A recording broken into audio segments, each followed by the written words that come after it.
بسم اللہ الرحمن الرحیم۔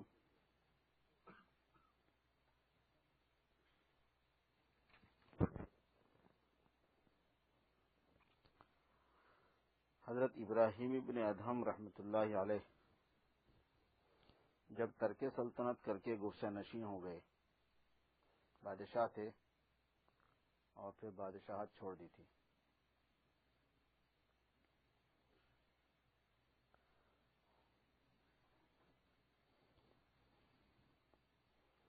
تو وزراء اور ارکان دولت کا ایک وفد ان کی خدمت میں حاضر ہوا اور عرض کیا کہ آپ نے سلطنت کیوں ترک فرما دی، کیوں چھوڑ دی؟ سب آپ کے فرما بردار ہیں۔ اس زمانے میں جو بادشاہت وغیرہ ہوا کرتی تھی، ایسا اس میں ووٹنگ وغیرہ کا کوئی سسٹم نہیں تھا۔ جو ایک مرتبہ بادشاہ ہو گیا عمر بھر کے لیے بے فکری، الیکشن نہیں تھا، سلیکشن تھا، ایک سلیکٹ کر لیا، ختم۔ اور پھر یہ کہ لوگوں میں نیکی تقویٰ تھا، بھولاپن تھا، اطاعت بہت تھی، سماعت تھی۔ بادشاہت چھوڑ کے چلے گئے تو لوگ سب ان کے پاس پہنچ گئے کہ بھئی آپ نے چھوڑ کیوں دی؟ ہم سب آپ کے فرما بردار ہیں۔ فرمایا کہ میرے دل پر ایک فکر محیط ہے، ایک سوچ غالب ہے، اور فکر کی حالت میں سلطنت کے کام انجام دینا مشکل ہے۔ ایسے ذمہ دار لوگ تھے۔ اصل میں یہ جتنے عہدے ہیں نا، یہ ذمہ داریاں ہیں۔ عہدہ جو ہے نا وہ اپنی حیثیت بنانے اور لوگوں میں ناموری کے تصور سے ہوتا ہے، اور ذمہ داری جو ہے وہ ذمہ داری کو نبھانے کے تصور سے ہوتی ہے، اور ذمہ داری کو نبھانے میں مصیبت بہت ہے، پریشانی بہت ہے۔ فرمایا کہ دل پر ایک فکر ہے اور فکر کی حالت میں سلطنت کے کام انجام دینا مشکل ہے۔ ان حضرات نے عرض کیا کہ فرمائیے کیا فکر ہے، ہم اس فکر میں آپ کی مدد کریں گے۔ فرمایا کہ قرآن مجید میں ارشاد ہے فریق فی الجنت و فریق فی السعیر، یعنی آخرت میں انسانوں کا ایک فریق یعنی ایک جماعت جنت میں اور ایک جماعت جہنم میں ہوگی۔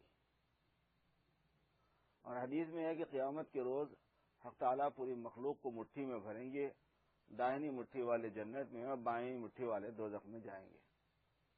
اب مجھے یہ فکر درپیش ہے کہ میں ان دونوں فریق میں اور دونوں مٹھیوں میں سے کس میں ہوں گا۔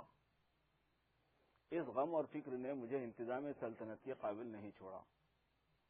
حضرت ابراہیم بن ادہم رحمۃ اللہ علیہ نے فرمایا ایک جنت میں فریق ہوگا، ایک جہنم میں، میں کس میں ہوں نہیں معلوم، بس یہ غم لگ گیا تھا۔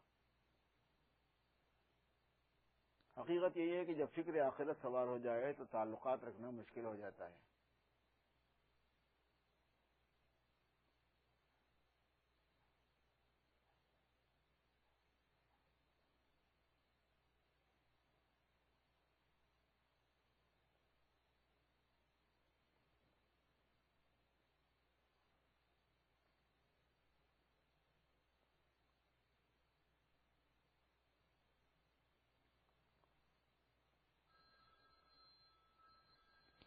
حضرت گنگوئی رحمۃ اللہ علیہ نے ایک شیخ اور مرید کی حکایت سنائی کہ مرید بہت عبادت اور ریاضت کرتا تھا مگر کچھ اثر نہ ہوتا تھا۔ شیخ نے بہت سے وظائف تبدیل کیے اور تدابیر اختیار کی، لیکن اس کے باطنی حالات درست ہوتے نظر نہ آئے۔ پھر ایک تدبیر کی جو جاہ اور ظاہری عزت کے خلاف تھی، وہ یہ کام نہ کر سکا۔ اس وقت معلوم ہوا کہ یہ طالب جاہ تھا اور یہی طلب جاہ یعنی عزت کی طلب اس کے راستے کا سنگ راہ بن گئی تھی۔ بزرگان دین نے حب جاہ کے علاج کے لیے اپنے نفس کے خلاف بڑے بڑے مجاہدے کیے ہیں۔ حضرت نے فرمایا کہ جاہ کی تحصیل اس قدر کہ لوگوں کے ظلم سے بچ جائے جائز ہے، یعنی اتنی عزت ہونا، لوگوں میں اتنی حیثیت ہونا کہ لوگ ظلم نہ کر سکیں، یہ جائز ہے، مگر مقصود دینی نہیں، اور اس درجے سے زائد ہو تو دین کے لیے مضر ہے۔ یہی وجہ ہے کہ حدیث میں یہ دعا سکھائی گئی ہے اللہم اجعلنی فی عینی صغیرہ وفی اعین الناس کبیرہ، یا اللہ مجھے میری نظر میں حقیر اور لوگوں کی نظر میں بڑا بنا۔ تو یہ دعا طلب جاہ کی دعا ہے، مگر حدیث میں صرف دعا پر اکتفا کیا گیا ہے، اس کی تحصیل کے لیے کوئی تدبیر نہیں بتلائی گئی، کوئی عمل نہیں بتایا گیا۔ جس سے معلوم ہوتا ہے کہ جاہ دراصل محض خدا داد ہوتا ہے، تدبیروں سے حاصل نہیں ہوتا۔ یہ بھی مسئلہ معلوم ہو گیا۔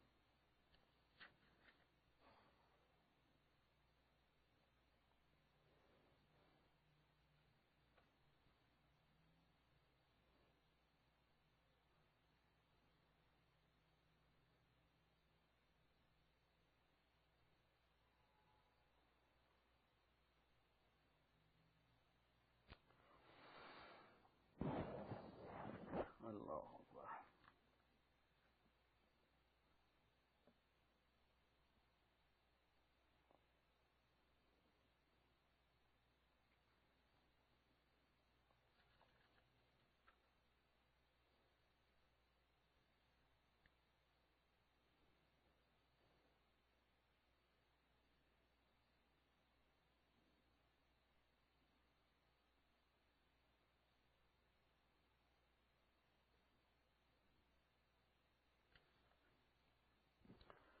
ارشاد فرمایا کہ جاہ کا اصل فائدہ دفع مضرت ہے۔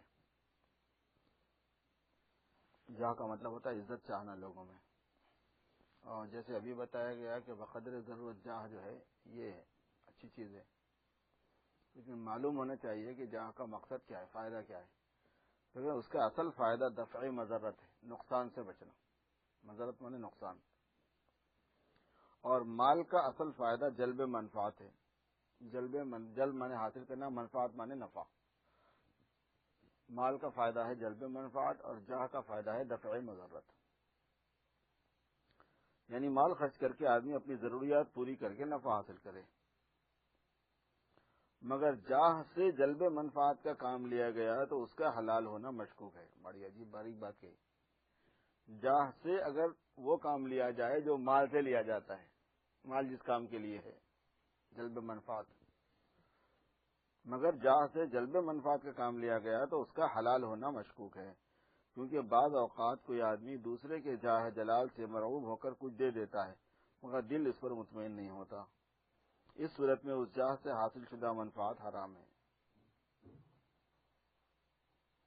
مال و جاہ کے معاملے میں استاد مرحوم حضرت مولانا محمد یعقوب صاحب رحمۃ اللہ علیہ کے دو شعر ہمیشہ یاد رکھنے کے قابل ہیں۔ آفریں تجھ پہ ہمت کوتا، طالب مال ہوں نہ طالب جاہ، مال اتنا کہ جس سے ہو خورد و نوش، جاہ اتنا کہ ہوں نہ میں پامال۔ بس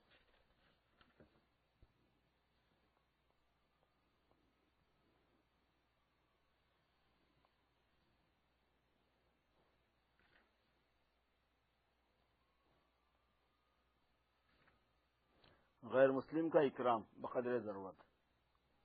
ایک ہندو ڈپٹی کلیکٹر نے حضرت سے ملاقات کے لیے مجلس میں آنے کی خواہش کی۔ حضرت نے اجازت دے دی۔ جب وہ آئے تو خود تعظیم کے لیے کھڑے ہو گئے اور اہل مجلس کو حکم دیا کہ سب بیٹھے رہیں۔ جب وہ چلے گئے تو فرمایا کہ میں تو اس لیے کھڑا ہوا کہ وہ میرے مہمان تھے۔ مہمان کا اکرام معمور بھی ہے، معمور بھی اس کا حکم دیا گیا ہے۔ آپ حضرات کو کھڑے ہونے سے اس لیے منع کیا کہ آپ کی تعظیم بے ضرورت تھی، آپ کو ضرورت نہیں تھی۔ اس طرح اکرام مہمان کا حق بھی ادا ہو گیا اور کسی غیر مسلم کی تعظیم بے ضرورت بھی نہ ہوئی۔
بزرگوں کے ملفوظات یاد کرنے سے زیادہ اپنے اندر استعداد پیدا کرنے کی فکر چاہیے.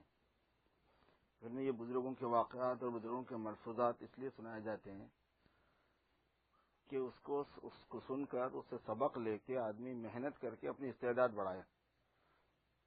بعض لوگ کرتے یہ ہیں کہ اسی کو یاد کر لیتے جو بزرگوں کی بات ہے، اسے اپنے کام چلاتے رہتے ہیں. وہ مقصود وہ نہیں ہے، یہ بتا رہے ہیں. ایک بزرگ نے یہ وصیت فرمائی ہے کہ کبھی ملفوظات کے یاد کرنے کی فکر میں نہ پڑنا، ان کے وہ ملفوظ ہیں اس نے یہ کہا، بلکہ اس کی کوشش کرو کہ تمہاری زبان سے بھی ایسے ہی ملفوظات نکلنے لگیں. ان کی زبان سے نکلے تو لوگوں نے لکھ لیا، چھاپ دیا، یہ کر دیا، کام کی چیزیں بول کے. تو یہ بجائے اس کی کہ ان کی یاد کرو، اس کی فکر کیوں نہیں کرتے کہ تمہاری بھی زبان سے ایسے ہی نکلیں؟ وہ تو کرنے سے کام ہوگا.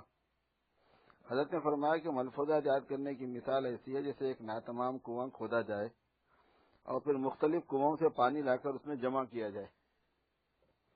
اس سے بہتر یہ ہے کہ اسی کنویں کو اور کھود کر پانی کی سطح تک پہنچا دو کہ خود بخود اس میں سے پانی نکلنے لگے.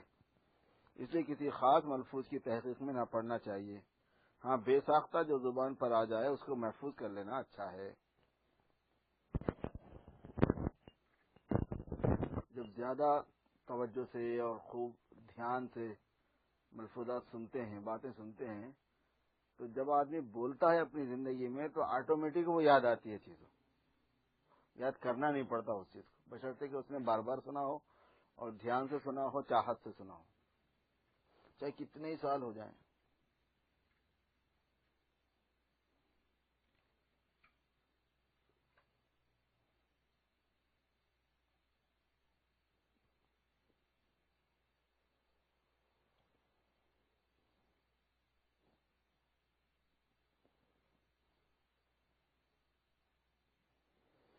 ارشاد فرمایا کہ جس گناہ کو صغیرہ یعنی چھوٹا کہا جاتا ہے وہ بڑے گناہ کے مقابلے میں چھوٹا ہے، ورنہ ہر گناہ اس حیثیت سے کہ اس میں اللہ اور اس کے رسول کی نافرمانی ہے. ہر گناہ بڑا ہی گناہ ہے، ہر گناہ بڑا ہی ہے. یہ چھوٹا گناہ ہے، یہ بڑا گناہ ہے، یہ جو تقسیم ہے یہ بڑے گناہ کے مقابلے میں چھوٹا ہے. جیسے انڈیا میں مسلمان جو ہے نا مائنارٹی میں ہیں، 20% مسلمان ہیں، 80% کافر ہیں، لیکن وہ مائنارٹی جو ہے وہ پاکستان کے مسلمانوں کی ڈبل ہے. تو ان کے مقابلے میں کم ہیں، اپنی ذات میں کم نہیں ہے. پورا سعودیہ، پورا کویت، پورا جناوالا، متحدہ عرب امارات، پورا یہ وہ سب ملا ہے تو پاکستان کے آدھے بھی ہونا مشکل ہے. وہ ملک ہیں پورے کے پورے. تو جیسے یہ نسبتیں ہوتی ہیں تو ان نسبتوں کے اعتبار سے حکم لگتے ہیں. تو یہ کہہ رہے ہیں کہ جس گناہ کو صغیرہ یعنی چھوٹا کہا جاتا ہے وہ بڑے گناہ کے مقابلے میں چھوٹا ہے، ورنہ ہر گناہ اس حیثیت سے کہ اس میں اللہ اور اس کے رسول کی نافرمانی. گناہ میں کیا ہوتا ہے؟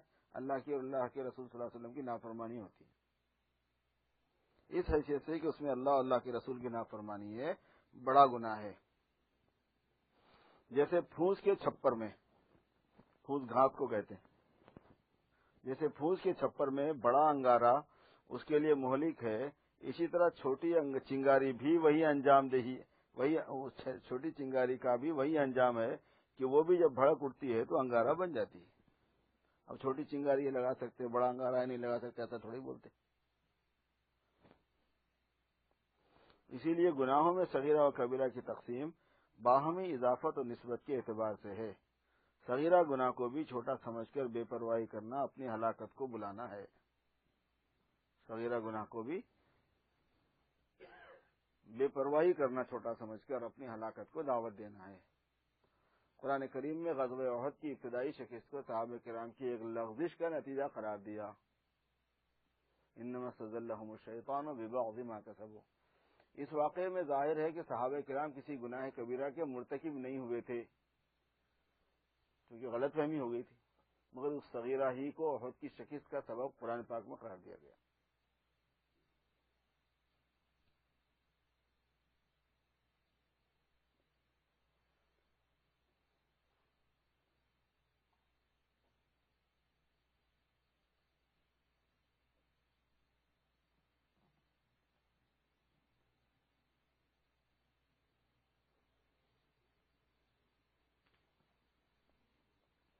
ارشاد فرمایا کہ طاعات و عبادات کا بڑا فائدہ تو ثواب آخرت ہے.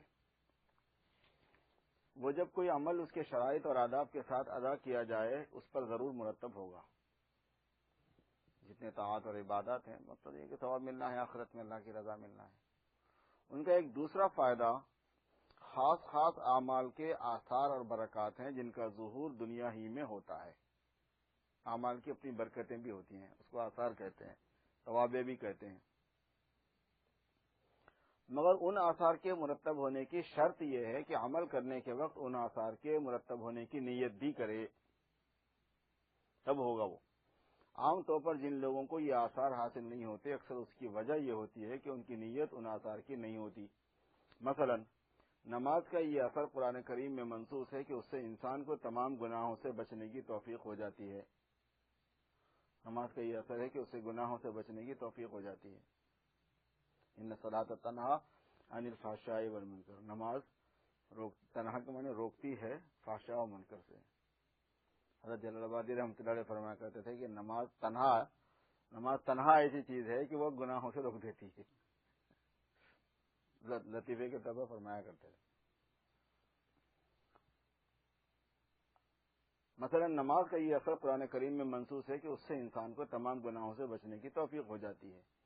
یہ جب ہی حاصل ہوگا جبکہ نماز کو شرائط اور آداب کے ساتھ ادا بھی کرے اور یہ نیت بھی رکھے کہ نماز کی وجہ سے مجھے دوسرے گناہوں سے بچنے کی ہمت بھی ضرور ہو جائے گی. یہ نیت کرے گا تو اثر حاصل ہوگا.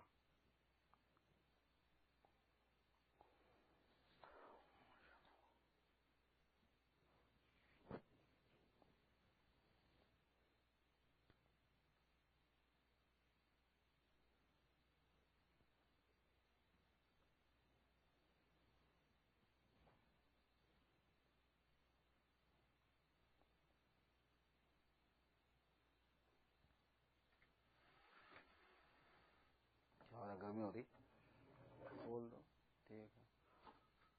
وہ اے سی کا ٹائم 8 بجے سے 4 بجے تک کر دی شاید نہیں. اے سی کا ٹائم 8 سے 4 تک کر دیا ہے. ٹھیک ہے کیا کرنا. یہ کھولے تو بس اس کو کھول دیے تو کافی ہو جاتا ان شاء اللہ.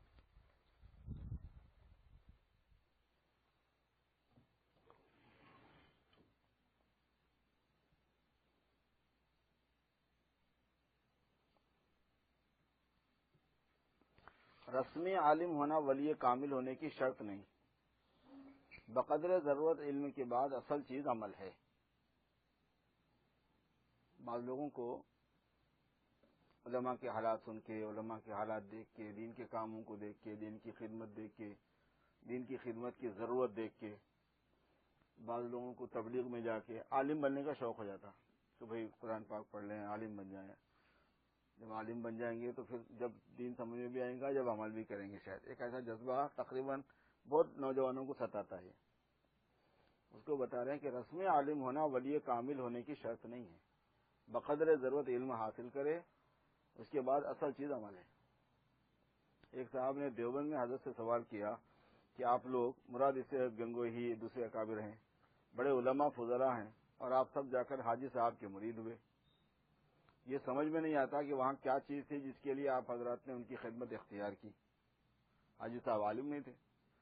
حضرت نے فرمایا کہ ہماری مثال ایسی ہے جیسے کسی شخص کو سب اقسام کی مٹھائیوں کے نام اور فہرست پوری یاد ہو مگر چکھا ایک کو بھی نہیں، اور دوسرا کوئی ایسا شخص ہے جس نے سب مٹھائیاں کھائی ہیں مگر نام کسی کا یاد نہیں.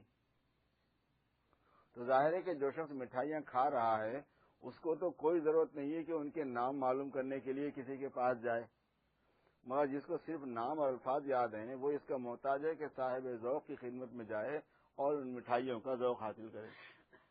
یہ وجہ ہے.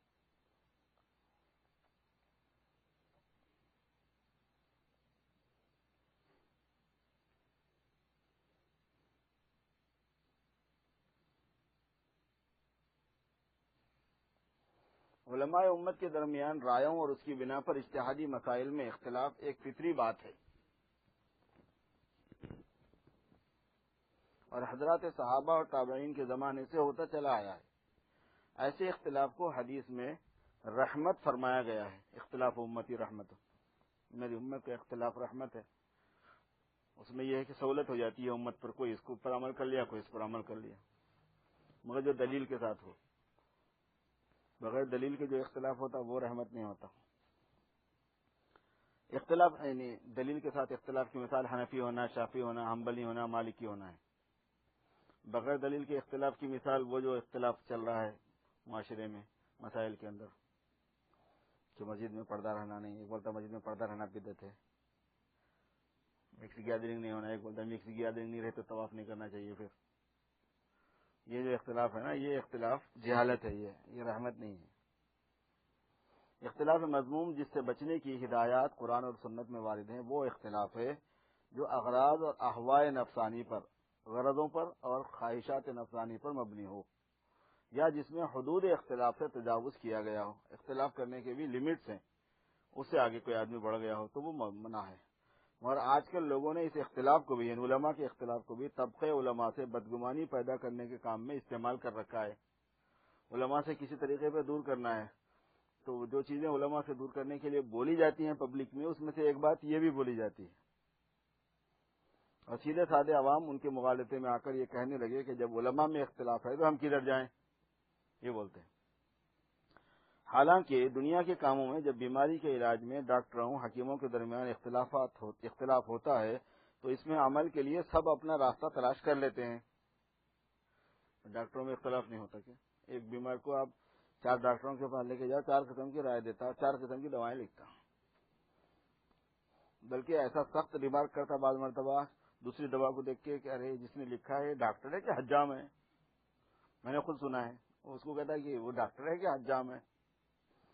وہ کہتا ہے کہ اس نے تو بالکل غلط دوا دی، آپ تو سو کر سکتے ہو اس کو۔ وہ کہتا ہے آپ نے بالکل غلط دوا دی، آپ تو سو کر سکتے ہو اس کو۔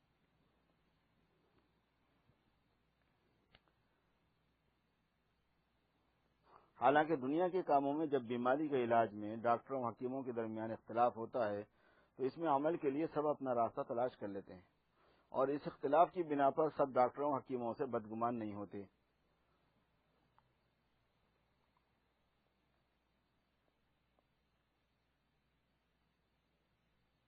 ایک صاحب نے گنگو سے حضرت کو خط لکھا جس میں دارالعلوم دیوبند اور وہاں کے بعض علماء کے آراء کا خلاف مصالح دینی ہونا ذکر کیا، جن میں حضرت کی رائے بھی ان علماء سے مختلف تھی، اور لکھنے والے حضرت کے معتقد تھے۔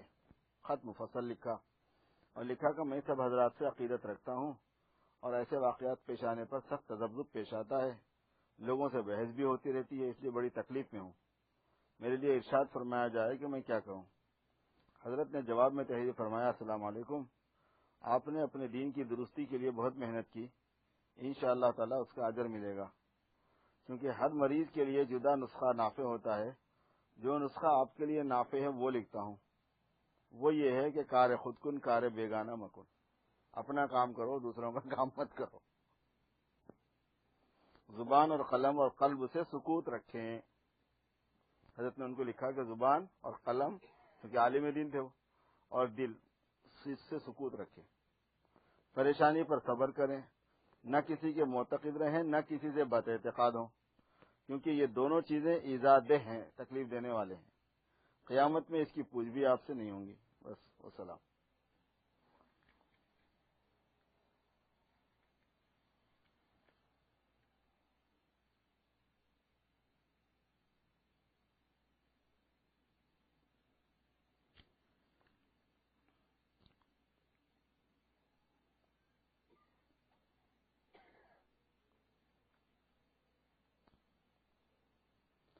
ارشاد فرمایا کہ صحابہ کرام کا ہر فرد، ہر ایک صحابی کل عالم کے مسلمانوں سے افضل ہے، ساری دنیا کے، سارے عالم کے مسلمانوں سے افضل ہے۔ قرآن اور حدیث کی نصوص اس پر شاہد ہیں۔ جب نص بولتے ہیں تو اس کی عبارت مراد ہوتی ہے، اس کے الفاظ، اس کے ورڈ، لیکن اس سے یہ لازم نہیں آتا کہ ہر صحابی ہر کمال علمی وغیرہ میں سب لوگوں سے اکمل بھی ہو۔ یہ بہت خاص چیز ہے ذہن میں رکھنے کی۔ صحابہ افضل تھے لیکن اکمل ہونا الگ چیز ہے۔ ائمہ مجتہدین ابو حنیفہ، شافعی، مالک، احمد ابن حنبل اور دوسرے حضرات مجتہدین مجتہد تھے، تفقہ کا کمال ان کو حاصل تھا، اور صحابہ کرام میں بعض ایسے بھی تھے جو مجتہد نہیں تھے، بہت سے بلکہ نہیں تھے، مگر اس سے بھی فضیلت افضلیت ائمہ مجتہدین کی لازم نہیں آتی۔ خلاصہ یہ ہے کہ افضل ہونا اور چیز ہے اور اکمل ہونا اور چیز ہے۔ افضلیت کا مدار اللہ کے یہاں قبول پر ہے، اللہ کے یہاں مرتبہ کس کا بڑا ہے؟ تو صحابی افضل ہیں، سارے صحابہ افضل ہیں کہ صحابہ کی جو قبولیت اللہ کے یہاں ہے غیر صحابی کی پوری دنیا کے مسلمانوں سے کسی کی بھی نہیں ہو سکتی۔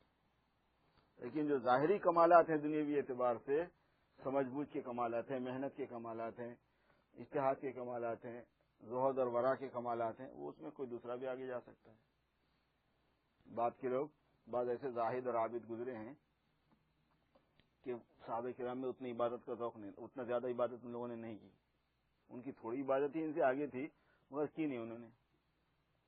اب آپ کو صحابہ میں ایسے نام بہت ملیں گے، بہت کم ملیں گے کہ صاحب عشاء کی نماز سے فجر کی نماز پڑھی، لیکن امام ابو حنیفہ کے حالات میں ہے کہ 40 سال پڑھی انہوں نے عشاء کی نماز اور فجر کی نماز ایک ساتھ، درمیان میں سونے کی نوبت ہی نہیں آئی، رات چھوٹی رہی تو بھی بڑی رہی تو بھی۔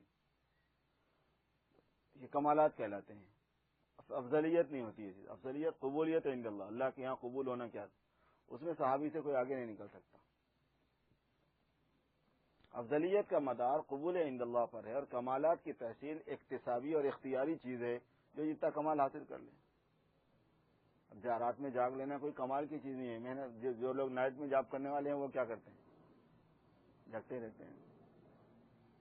بعض لوگوں کا جاب جو ہے نا اللہ کی عبادت تھی تو وہ نائٹ میں عبادت کرتے تھے، اور بعض لوگوں کا جاب دنیاوی مشغولیت ہے، تحصیل معاش ہے، تو وہ رات میں جاگ لیتے ہیں۔ اب یہ غیر مقلدوں کو سمجھ میں نہیں آتا کہ رات تمام کیسا جاگتے تھے امام حنیفہ، یہ کیسے ممکن ہے؟ یہ کوئی ایسی چیز تھوڑی ہے جو بالکل امپاسبل ہے، نہیں ہونے والی ہے، نے بنایا ہوا ہے جھوٹ۔ بھائی جب صحیح سندوں سے ثابت ہے تو ہو گیا، مان لو، اس میں کوئی بات نہیں۔ میں ایک مرتبہ حیدرآباد سے بنگلور جا رہا تھا بس میں نے اس سے رات میں چلاتے ہیں عام طور پر وہ لوگ ڈرائیونگ، وہ رات میں کرتے ہیں، لمبے ٹور جو ہوتے ہیں بسوں کے وہ رات میں ہوتے ہیں ہمارے یہاں زیادہ۔ تو صبح یہاں سے 8 بجے بٹھاتے ہیں، صبح وہاں شام میں 8 بجے بٹھاتے ہیں، صبح 8 بجے بمبئی پہنچا دیتے ہیں، صبح 8 بجے بنگلور پہنچا دیتے ہیں، تقریباً سب اتنی مسافت کی، مدراس پہنچا دیتے ہیں۔ تو میں نے اس ڈرائیور سے پوچھا کہ تو کتنے سال سے رات کی ڈیوٹی کر رہا تھا؟ اس نے کہا 19 سال سے کر رہا ہوں۔ تو میں نے کہا 19 سال سے تم نائٹ ڈیوٹی ہی کرتے ہو؟ کہنے لگے ہاں نائٹ ڈیوٹی ہی کرتا ہوں 19 سال سے۔ 19 سال سے ڈرائیونگ کر رہا ہے وہ رات میں، صبح پوری رات چلاتا ہے۔ اگر امام حنیفہ نے عبادت کی پوری رات تو وہ نہیں ماننے کی کیا بات ہے؟ کمال کی بات ہے، ہمارے نزدیک کہ بھائی اللہ تعالیٰ کی عبادت ایسی تھی، ورع ایسا تھا، اللہ تعالیٰ سے لو ایسا لگی تھی، ہمارے لیے محبت کی چاہت کی بات ہے ان کے کمالات میں سے، لیکن یہ کہ ممکن نہیں ہے، امپاسبل ہے بولنا، نہیں ماننا، یہ جو کرتے ہیں نا جو نہیں ماننے والے، یہ تو بالکل بےہودگی ہے۔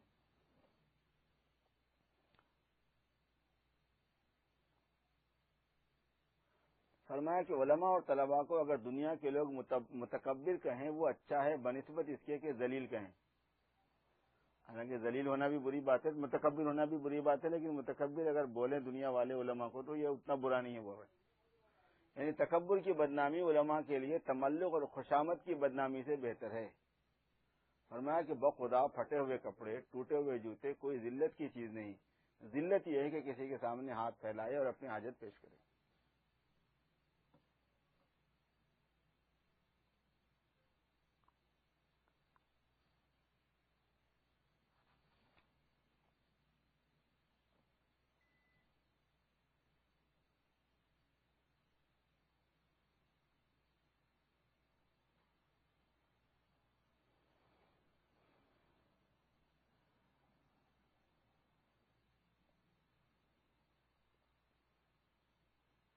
حضرت مرزا مظہر جانے جانا رحمۃ اللہ علیہ شہید ایک شیعہ شخص کے ہاتھ سے شہید ہوئے۔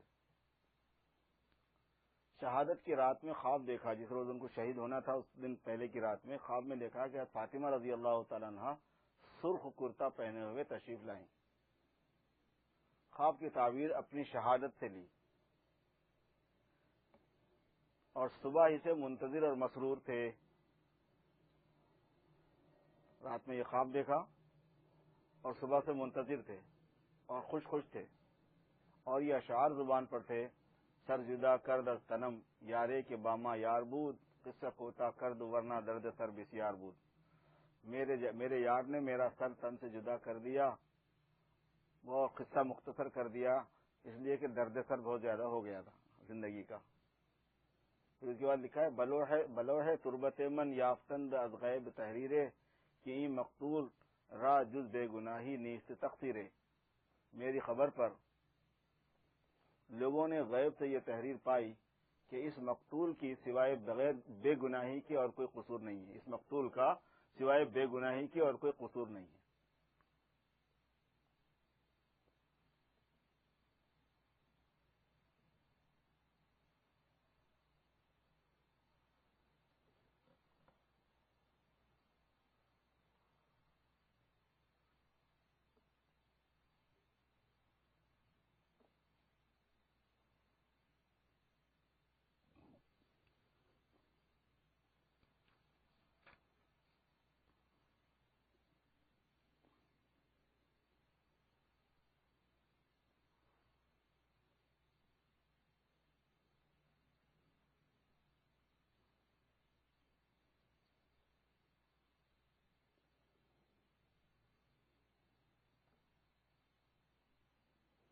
فرمایا کہ میں ایک مرتبہ شبینے میں شریک ہوا. قرآن شریف میں جو لوگ رات بھر میں قرآن شریف پڑھتے ہیں نا رمضان میں، وہاں قرآن کریم کی ایسی بے حرمتی دیکھی کہ آئندہ توبہ کر لی، اس لیے شبینہ سے منع کرتا ہوں.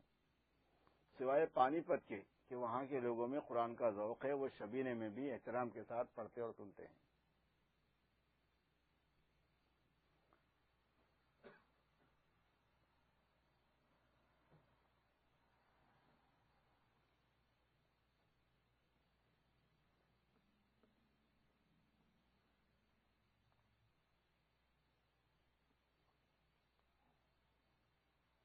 ارشاد فرمایا کہ خشوع نماز کی روح ہے. نماز میں خشوع ہونا، جی لگنا، یکسوئی ہونا، اس کے حاصل کرنے کے لیے مشائخ نے بہت سے طریقے اور اعمال لکھے ہیں. تجربہ شاہد ہے کہ اس کی کوشش میں زیادہ کھپ جانے سے تھکان پھر اکتاہٹ پیدا ہو جاتی ہے. زیادہ کوشش کرنے کی وجہ سے تھکان ہو جاتی ہے، اکتاہٹ ہو جاتی ہے. اس لیے اس میں اعتدال چاہیے. اور اس کی حد یہ ہے کہ جو الفاظ نماز میں زبان سے ادا کرتا ہے وہ محض یاد سے پڑھتا نہ چلا جائے، یاد ہے اس لیے پڑھ رہا ہے، ایسا نہ کرے، بلکہ ایک ایک لفظ پر اس طرح دھیان لگائے جیسے کچا حافظ قرآن کے الفاظ کو سوچ سوچ کر نکالتا ہے. اور اس میں بھی اگر کسی وقت غفلت ہو جائے تو اس کے قلق اور آئندہ کی فکر چھوڑ کر فوراً اسی طریقے پر آ جائے کہ جو الفاظ زبان سے ادا کر رہا ہے اس پر دھیان لگا دے. نماز میں استغراق کی کیفیت مطلوب نہیں. جیسے بعض بزرگوں کو استغراق ہوتا تھا کہ کھو جاتے تھے نماز میں، وہ مطلوب نہیں. اس کو اور کسی چیز کی خبر ہی نہ رہے. استغراق اور چیز ہے، خشوع اور چیز ہے. رسول اللہ صلی اللہ علیہ وسلم کو نماز میں استغراق نہیں ہوتا تھا. آپ کو استغراق مانے کھو جانا، نماز میں کھو جاتے نہیں تھے آپ. اس پر وہ حدیث شاہد ہے جس میں فرمایا کہ جماعت سے نماز کے وقت اگر کسی بچے کی رونے کی آواز آتی تھی تو حضور صلی اللہ علیہ وسلم نماز کو مختصر فرما دیتے تھے کہ بچے کی ماں اس کے رونے سے نماز میں پریشان ہوگی. اگر استغراق کی کیفیت ہوتی تو بچے کے رونے کی آواز کیسے آپ کو معلوم ہوتی؟ حقیقت بھی یہ ہے کہ استغراق ایک غیر اختیاری حالت ہے. ایسا گم ہو جانا غیر اختیاری حالت ہے. جیسے حضرت علی کے بارے میں مشہور ہے، ان کو نماز میں استغراق ہو جاتا تھا. اس میں ترقی نہیں ہوتی، ترقی انہی اعمال میں ہوتی ہے جو اپنے اختیار سے کیے جائیں. خشوع بھی ایک اختیاری عمل ہے اور وہی مطلوب ہے.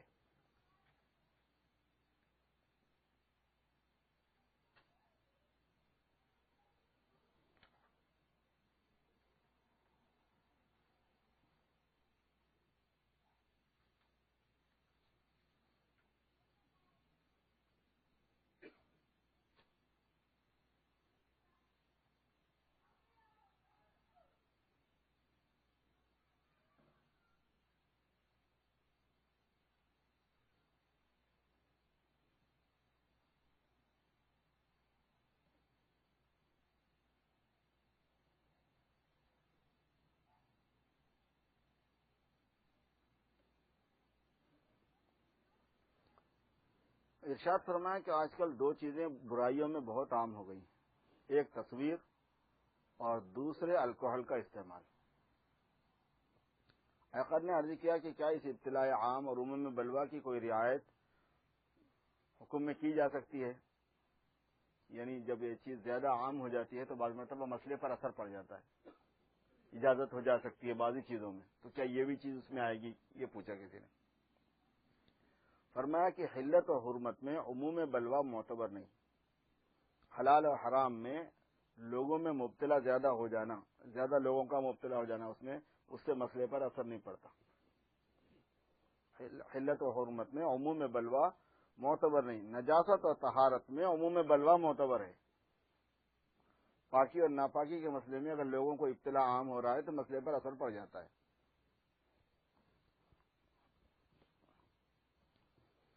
انڈیا، پاکستان وغیرہ میں، بنگلہ دیش میں، غریب ملکوں میں جو منڈیاں ہوتی ہیں، سبزی منڈیاں، غلے کی منڈیاں، اس میں روڈیں پختہ نہیں ہوتی، کیچڑ کیچڑ کیچڑ کیچڑ ہو جاتا ہے، اور جو غلے وغیرہ کھیت سے لوگ لے کے آتے ہیں وہ بیل منڈیوں میں لے کے آتے ہیں، بوگیوں میں، بھینسے جھوٹوں میں، بھینسوں میں چلانے والے جو ہے نا، بھینسے ہوتے ہیں، بیل ہوتے ہیں، گھوڑے ہوتے ہیں، جانوروں سے لے کے آتے ہیں۔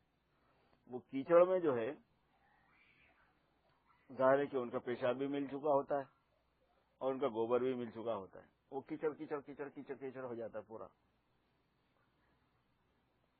ابھی تک بھی یہی حال ہے، اگر ہم منڈی میں جائیں صبح صبح اس سے سابقہ رہتا ہی رہتا ہے، کسی جگہ پہ رہتا کسی جگہ پہ نہیں رہتا، حالانکہ ترقی میں بھی۔ تو اب وہ مسلمان ہیں سارے کے سارے کاروباری بہت سی جگہوں پہ، تو اب اگر وہاں پہ آپ طہارت اور نجاست کے مسئلے میں زیادہ باریکی میں جائیں گے تو کوئی بھی نماز نہیں پڑھ سکتا۔ تو اسی لیے ماوراء النہر کے جو فقہا تھے، یعنی جو اپنے زمانے میں مسلم حکومتیں تھیں، اس کے جو فقہا تھے، خراسان ہے، سمرقند ہے، بخارا ہے، ترمذ ہے، یہ فلاں فلاں، یہ نیشاپور ہے، فلاں فلاں، ان لوگوں نے، امام محمد رحمۃ اللہ علیہ نے، امام ابو یوسف نے ان حالات کو دیکھ کر یہ فتویٰ دیا تھا کہ وہ کیچڑ ہی پاک ہے۔ لوگوں کو شک ہو جاتا نا کہ اب یہ چھٹا اچھل گیا، وہ چھٹا اچھل گیا، تو انہوں نے کہا کہ یہ کیچڑ پاک ہے پورا یہاں سے وہاں تک۔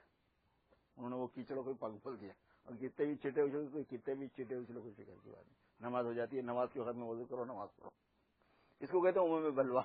عموم بلوا پر ان چیزوں کا اثر پڑتا ہے، کس میں؟ طہارت اور نجاست میں، حلت اور حرمت میں نہیں پڑتا۔ سارے مل کے شراب پینے لگ جائیں تو شراب حلال نہیں ہو جائے گی، یہ مطلب۔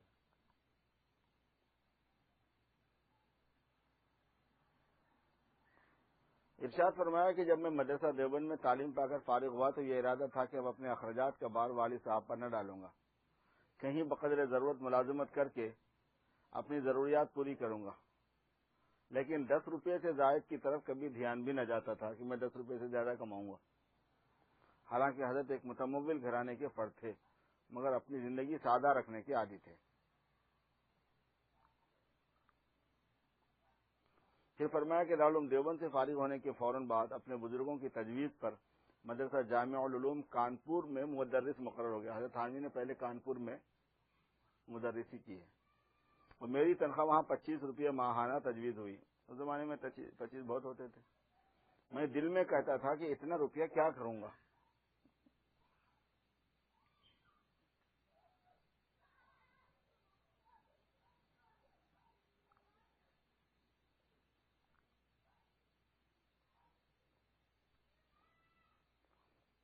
قیافہ کے واقعات کا ذکر تھا۔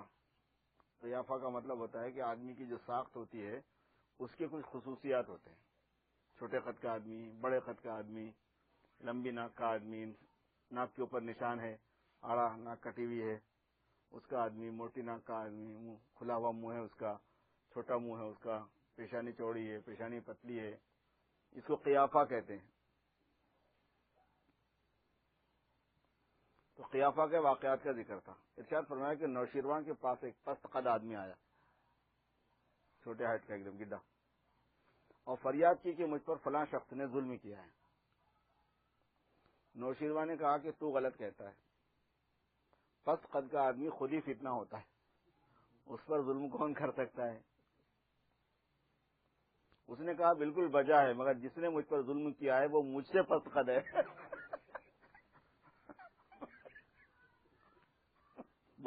تحقیق کی تو بات صحیح نکلی۔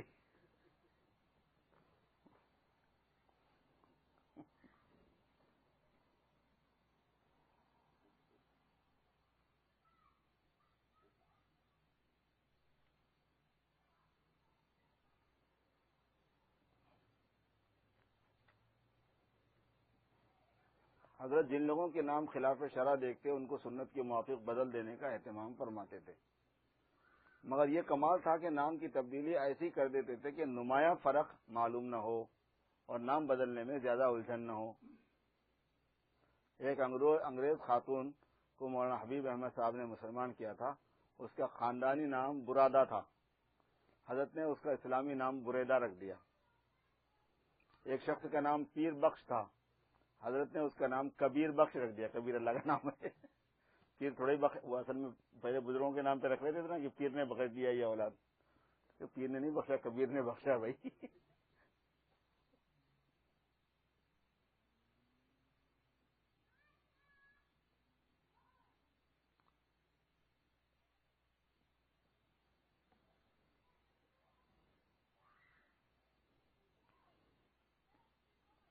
ارشاد فرمایا کہ ملازمت کانپور کے زمانے میں ایک درویش کانپور آئے، مجھ پر مہربان تھے، مجھے 4 روپے روز ایک عمل دست غیب کا لکھ کر دے گئے، یعنی یہ عمل میں دے رہا ہوں، اس کو رکھنا اپنے سر کے نیچے، روزانہ 4 روپے ملیں گے، کچھ کمانے کی ضرورت نہیں۔ اس زمانے میں 4 روپے وہ بھی روزانہ، ماہانہ تنخواہ 25 روپے تھی، وہی زیادہ تھی ان کے حساب سے۔ میں نے تحقیق کرنا چاہا کہ یہ 4 روپے کہاں سے آئیں گے جو انہوں نے جو لکھ کے دیا ہے، تو معلوم ہوا کہ اس عمل کے ذریعے سے 4 روپے مسخر ہو جاتے ہیں، وہ جہاں کہیں جائیں بے عین ہی واپس آ جاتے ہیں، کسی کے پاس بھی وہ 4 روپے جائیں گے تو وہ ادھر آ جائیں گے۔ ظاہر ہے کہ اس میں جنات کے عمل کو دخل ہوگا، ان کا ہی کام ہے اٹھا کے لا کے پھر اس کے پاس پہنچا دینا۔ حضرت نے فرمایا یہ تو چوری ہوئی، نہیں بولنے والی چوری ہے، وہ ہے تو چوری ہی۔ ہم نے یہ 4 روپے گھر کا کوئی سامان کسی سے خریدا، وہ 4 روپے پھر واپس ہمارے پاس آ گئے، تو جو اس کا حق تھا، اس لیے یہ عمل حرام ہے۔ افسوس ہے کہ بعض ناواقف درویش بھی اس کو کرامت سمجھ کر خوش ہوتے ہیں، جو کہ ایک گناہ ہے۔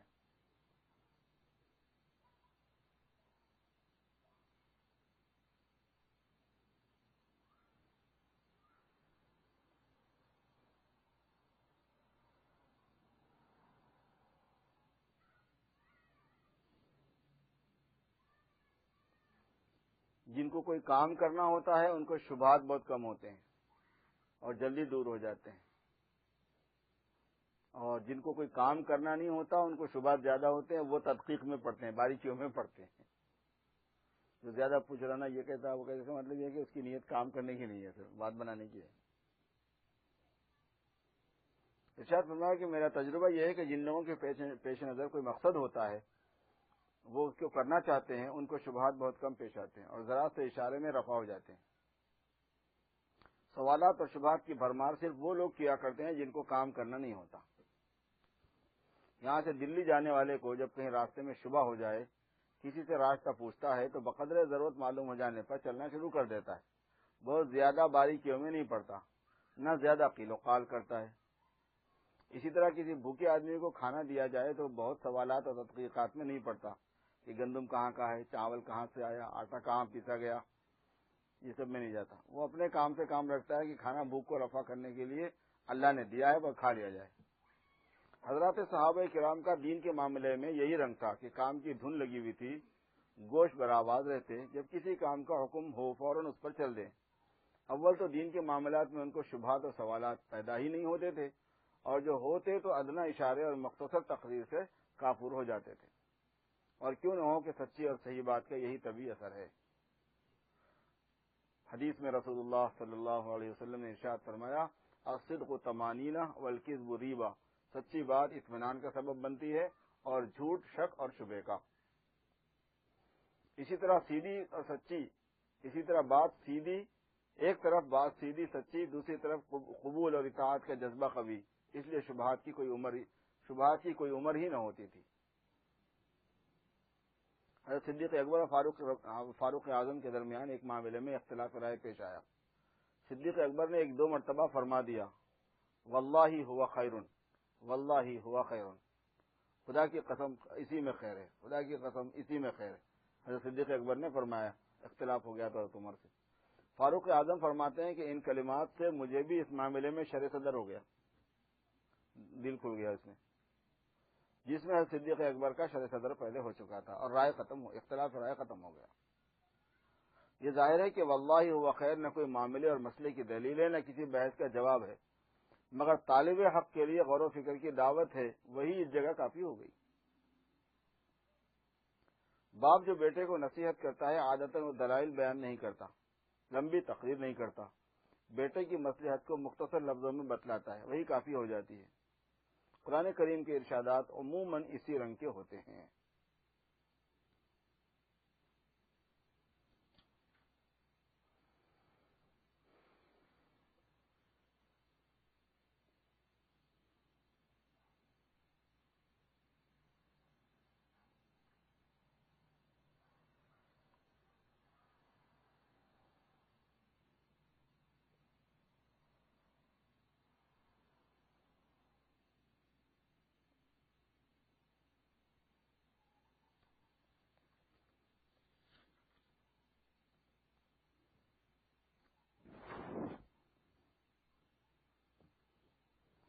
بس آج واقعات نہیں سنا ہے، واقعات میں وہ کتاب جو ہے نا وہ تھی مجالس، ملفوظات میں سے کچھ ملفوظات سنا دیے،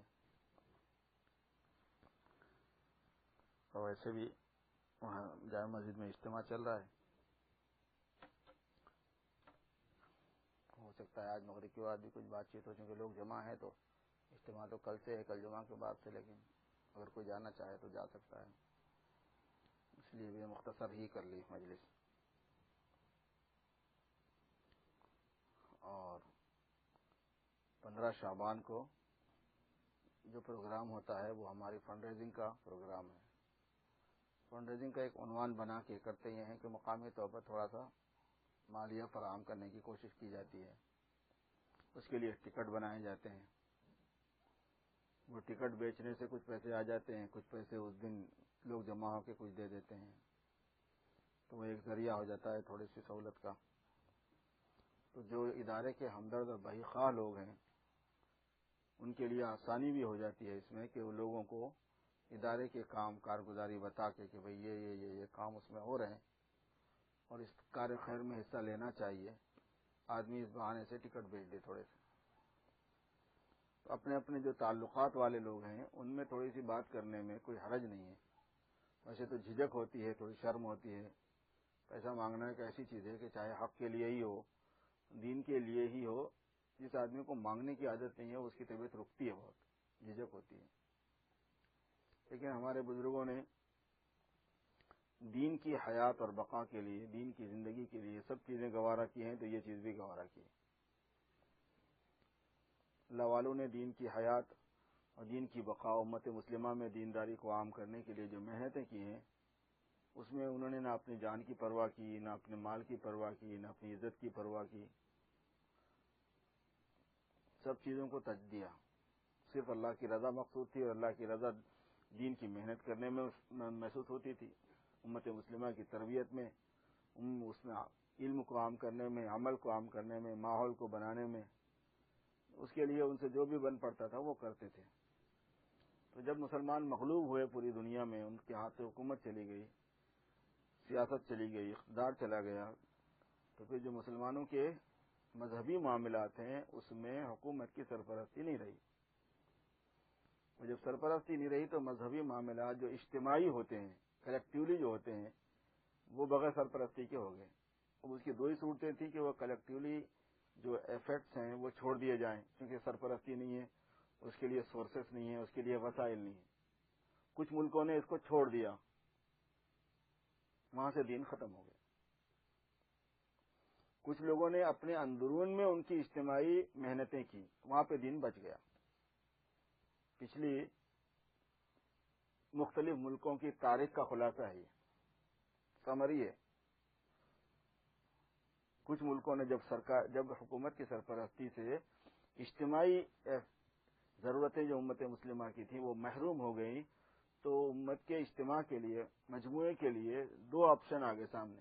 ایک صورت یہ ہے کہ اپنی اپنی فکر کرو، اجتماع کی فکر چھوڑ دو۔ اجتماع سے مراد تبلیغ اجتماع نہیں، اجتماعی مسائل۔